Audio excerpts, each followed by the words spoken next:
I আমাদের কাছে information আছে তুই গাজার গাছ লাগাস এবং গাজার ব্যবসা করিস। এই আবু সাইদ দেখো এখানে আশপাশে কোথাও গাছ আছে খোঁজো। একটু নড়বিনি। স্যার স্যার এই যে গাঁজা গাছ স্যার। আসলে তো ঠিক। ও তোমার ব্যবসা তালি এই। ও স্যার, আমার ভাত ডাল গোস্ত মাছ কিছু আমার খাতি ভাল লাগে না। আমি এই যে গাঁদার গাছ এই খাইয়ে আমি বাইকে থাই স্যার, আমার আর কিছু ভাল লাগে না।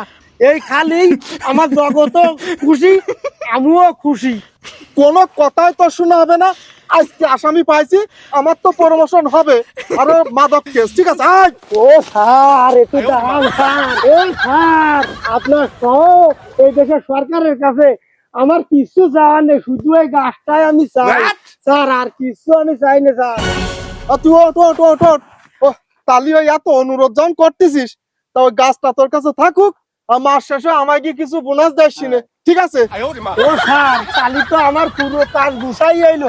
আপনার মতন সৎ নীতিবান অফিসার জন্য প্রত্যেক থানায় প্রত্যেক ফাঁড়িতে যেন একজন করে থাকে, তাহলে আমাকে মতন করে রাখা যাবে স্যার।